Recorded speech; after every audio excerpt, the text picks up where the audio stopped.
So the topic which we are going to study today is redistribution of charge on capacitors connected to each other. Now this connection can be like two capacitors connected to each other, like if you see this diagram, or three capacitors connected to each other. Okay, so what we are going to study, how the charge gets distributed from one capacitor to another. Now children, I have supposed that there are two capacitors over here.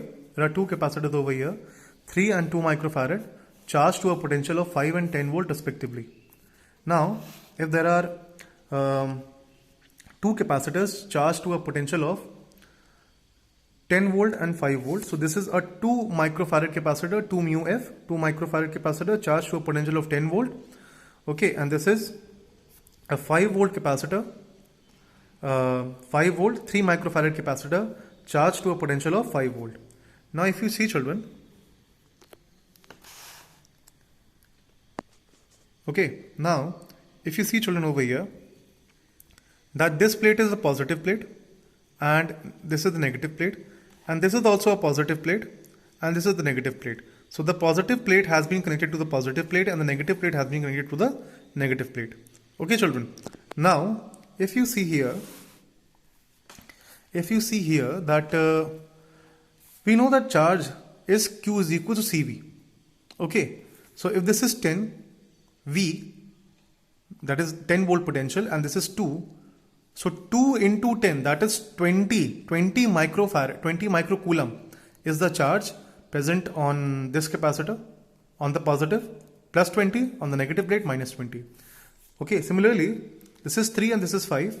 So 3 into 5, that is 15 microcoulomb, it is there on the positive plate, and minus 15 microcoulomb is there on the negative plate. Okay, now suppose, see, we know that the charge flows from high potential to a low potential. The charge will flow from plus 10 volt to plus 5 volt. So the charge moves from, charge small q moves from this plate. Okay, if I take q charge from plus 20, so the charge later on this plate will become 20 minus q, and this q and this q and this q is moving into this plate. Okay, so the charge is already 15 and I'm adding q to it, so the charge later becomes 15 plus q. Okay, now from the negative plate I am taking the charge q.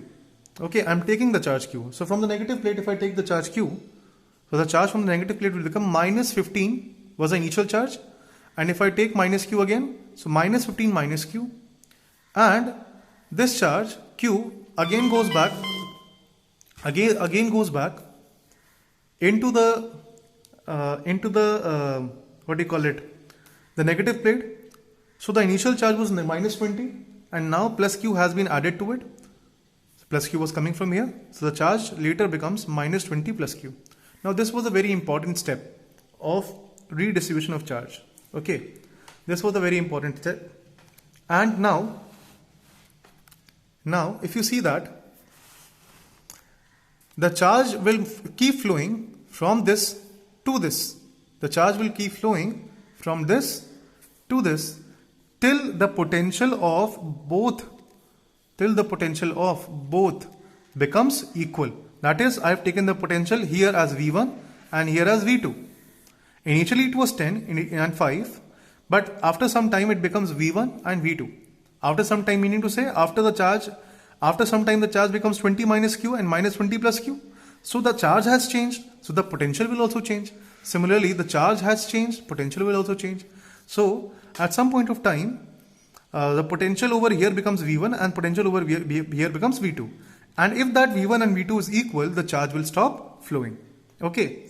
Now, how to calculate potential? See, we know that potential is Q by C. So on this plate, and children, for numerical point of view, as I had already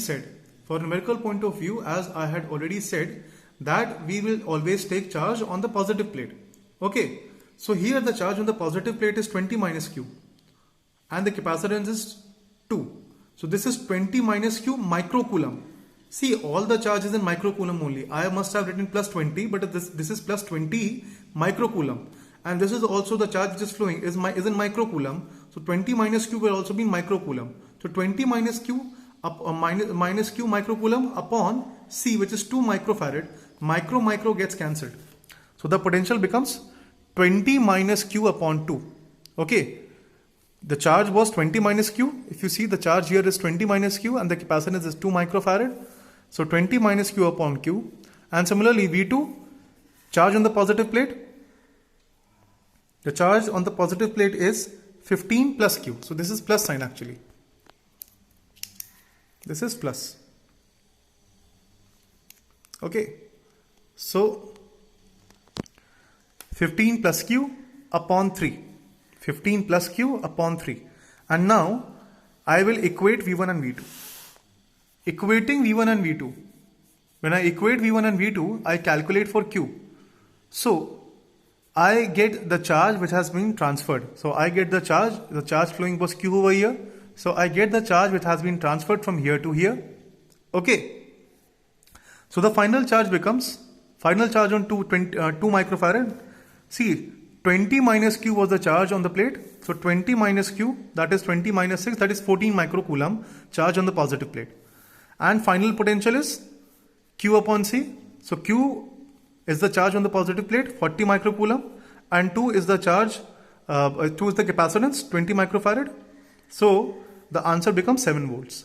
Similarly, the final charge on 3 microfarad is 15 plus q. Q was 6 microcoulomb. So 15 plus q, that is 21 microcoulomb. And 21 microcoulomb divided by the capacitance. So charge is 21 microcoulomb. And this is 21 microcoulomb upon 3 microfarad. The capacitance here was 3 microfarad. So therefore, the potential becomes 7 volts.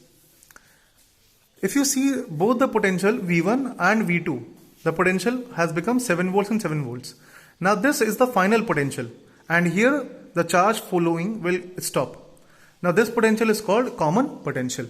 So why this method is important? See, the method is given in the book also, but why this method is important? Because in this method, we not only calculate the charge, we calculate the potential. Okay. And if you've understood this method, you will be able to do a combination where 2 or 3 capacitors are even connected. Okay. Thank you.